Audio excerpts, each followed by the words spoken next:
So I'm here with Peter. He's chewing on some food right now, getting some good carb replenishment, some good protein replenishment after a very tough race, the Dirty Bit Duathalon. Peter, what did you think of the race? I was a little nervous about the first uphill climb, being like 1.5 miles of just straight uphill fire roads.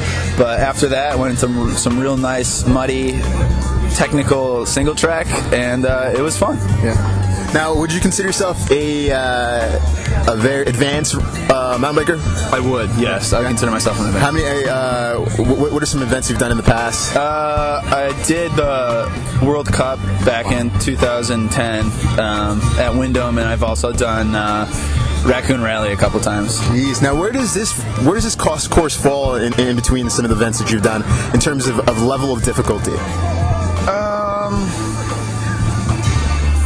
I'd have to say in the middle, but definitely towards the more difficult end. Yeah. The Worlds was, of course, insane, yeah. But it's definitely way harder than Raccoon Rally. Wow.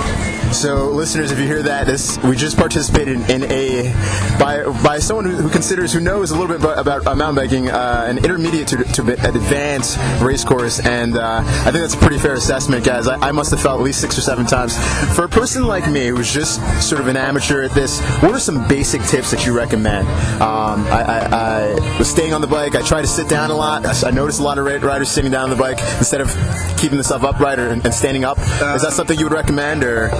For the uphills, you conserve a lot of energy if you sit down for the uphills, because as soon as you stand, you're carrying more weight. When it gets technical and it's a downhill, you got to be standing and get back behind that saddle. Yeah. Now, do you, for an advanced racer like you, do you find yourself just riding, like not braking at all, going straight down? I mean, how fast would you say you're going down a mountain? What would you calculate speed in terms of? Give me a number at least. Well, you got to keep it safe. I checked the computer and hit 25 today. Wow. Kept an average of 8. So. Jeez, good for you. So you got a computer on your bike as you're going through? Got it. Wow. Got to have a computer. That's pretty neat. Well, what are some events you're going to be doing in the future right now? Lined up for Raccoon Rally. Okay. And then I think I might do Windham again, which is the world's one. Nice. Now, how long have you been doing this? Racing, this is my first year back strong. Okay. I have raced in the past when I got out of high school. But I've been biking aggressively for 10 years now. Nice. Yeah. Well, Peter, we wish you luck in the future. Hopefully we get to see you again. Hopefully I get to participate in some of these events again. I'm going to have to do some real thinking, some heart-to-heart with myself in the mirror. Maybe look back to some of these videos and see if I'll do it again. But hope to see you in the future, and good luck. Thank you. All right, guys, I'm here with Eric, and he finished a while ago. Right now we're just waiting for prizes for some of the contestants. Eric, what did you think of the race course? A little muddy today. I've seen it. It's been worse, but a little slick on the routes and that. But other than that, it's a pretty nice course. Nice. Now, would you consider yourself a pretty advanced duathlete? No, it's my first time. First time. Is it first time riding a mountain bike on this course, or no? No, I've done that. I've done it before. 6 hours of power, other races before like that. So nice. It's good times. So just the only time. This is the only time that you've ever just combined 2 events together and just kind of gone on those 2 things. Is that what you're saying? Yes. Now I have had a partner in years past, but this is the first time I've run and biked it myself. Nice. It's got to be first time for everything. Yep. Now, what would you consider the most difficult, the running portion or the biking portion today? I think more. I've trained for it, so I think just the transition from the run to the bike was the more difficult. Okay, wow. Trying to go up the hill. That's pretty neat. The transition. That is definitely a little bit of a different feel as you're going from straight running 4 miles to right into a 4-mile bike ride. What are some strategies you have for people who are thinking about doing this in the future? Make sure you train. It's the biggest thing, I think, and just be mentally prepared for hills. Train on hills, I think, is just the biggest thing, and be ready for that. Nice. Now, any type of gear that you would recommend for guys who are about to do this type of competition? Any type of gear you recommend yourself? Easy, either Velcro shoes for coming in on transitioning from running to biking, I think is the biggest, and just make sure you bring plenty of fluids with you. Nice. Did you have a Camelback through the mountain bike push? No. No, I don't use Camelback, a little extra weight. I just use one water bottle. Nice. One water bottle is going through, and it's kind of reliant. Now, how did you feel when you came through the first lap of the mountain bike portion? knowing that there's going to be one more lap to go? I felt better. I got a new bike this year, so that first lap was more of trying to get used to that. So the second one, I was looking forward to it. Nice. How'd you feel about the rock garden, as people have put it? Yeah, the rock garden's always fun. Today, extra slippery. You just got to pick a line and go with it and hope you don't fall. Nice. Now, Eric, are there any sort of competitions you'll do in the future, or anything soon? Yeah, looking for the Raccoon Rally at the end of June. Then the 6 hours of power with a buddy, Suicide 6. Trying to do that, whatever I can do. Nice. Seems like you got some active events definitely stored in line for the upcoming weeks, and so I wish you good luck, Eric. It's been a pleasure, and hopefully we'll see you soon. Great, thanks very much. I'm here with the Crank Skins racing group over here. I'm noticing some medals over here, some trophies. Would you guys take first? Yeah, we took first overall, and then these guys took second overall. Oh, nice. How long have you guys been racing together? As the Crank Skins? As Crank Skins, yeah, as a team. I joined on about a year ago. This was his first Crank Skins race, and I aced it. So, and I've been on the team going on my third year. So. Nice. Yeah. Now, would you guys?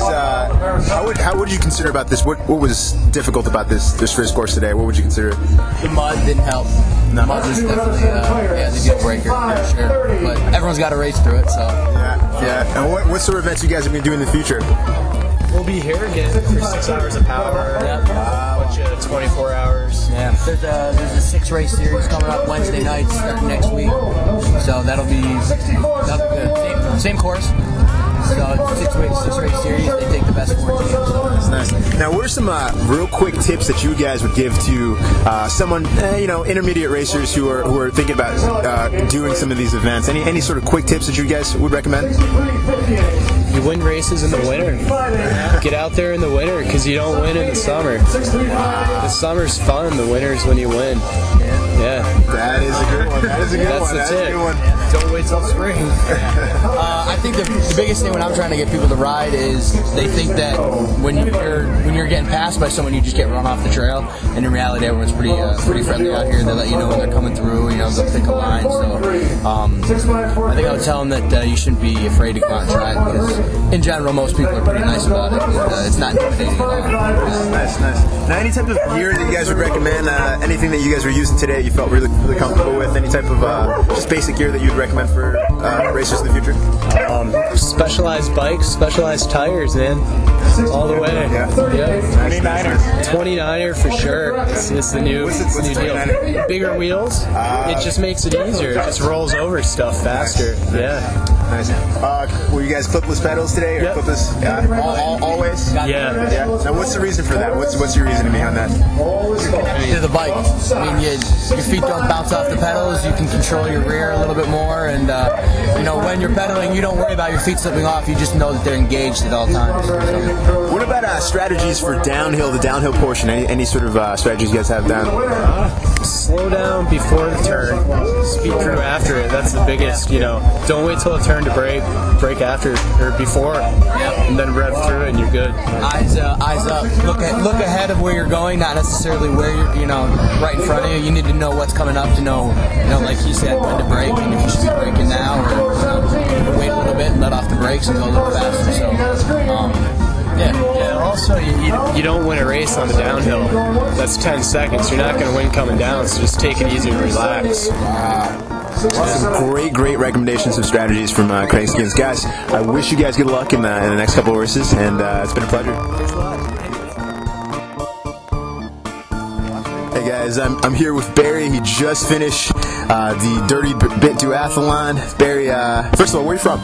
From St. Catharines, Ontario, Canada. So you came down from Canada to participate in the race. How'd you hear about this race? Actually, a buddy told me about the website, heartrateup.com, and so I've been surfing there looking for something fun to try. Nice. Now, would you consider yourself an avid mountain biker? Or a pretty, I said accomplished, or intermediate, or advanced? What sort of level would you consider yourself? Yeah, I would say intermediate. I've done quite a few races. I've done some 24-hour races, and I do a bi-weekly race series in my hometown, St. Catharines, so I've been out quite a bit. Nice. in comparison to other events, where does this sort of level? Where does this race course rank in terms of difficulty? It's a tough one. It's a shorter course than a lot of them I've done, but because that first mile and change is uphill, it's tough. It's a tough course. Yeah. Now, what was most challenging for you, the race portion, the running portion, or the mountain bike portion? For me, it was I think it was the mountain biking portion. Just the mud. My energy level wasn't bad today, but just that mud. It was dicey. Yeah. It was a challenge staying on the bike. Yeah, staying upright. Yeah. What are some tips to stay upright for some water racers? I must have fell at least five times. At least. What are some recommendations you'd give for sort of amateur beginner racers who'd like to take part in some of these events right here? Well, I can verify that you did fall because I was behind you at one point, and so I did see you fall. Yes.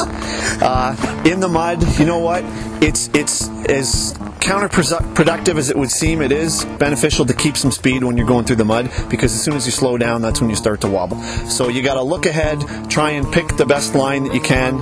If you see somebody go through, try and follow them if they make it. But it's mainly keeping your speed, knowing that your wheels are going to keep spinning, and just picking a good line. Nice. Now, any gear that you have that you'd recommend for racers? I clipped into my bike, which didn't really feel too comfortable for me throughout the entire race. Any things you would recommend for a lot of racers in the future? The clip-in shoes with the pedals, right? The cycling shoes. Yeah. Once you get accustomed to using them, they're the best, because you're actually pulling yourself up as you're going down. When you're doing some of the steep descents, if you're not clipped in, your feet have a tendency to bounce around on the pedals, and it's hard to really kind of stay like you're at one with your bike. So I would definitely recommend the clip-in shoes. But you got to practice on some soft surfaces, because you're going to fall at some point. Yeah, I could attest to that, because I fell many times, guys. Well, Barry, I don't want to keep you too long. I know it's definitely a long drive back up to Canada right now, but we wish you good luck in the future. Any competitions you'll be doing again in the future right now? Soon? Yeah, for sure. I'm doing a bi-weekly race series called the 8x12, and that is put on through Liberty Bikes in St. Catharines. And I'm also signed up to do a 24-hour mountain bike race with some friends, and that is it's called Hot August Nights, and it's put on by Chico Racing, and those are both in Ontario. Way up in Ontario. We hope there's no snow. Well, that's fantastic. I like the fact that you guys are staying active right now. Again, I wish you good luck in the future, Barry. It's been a pleasure. Thanks very much. Appreciate it.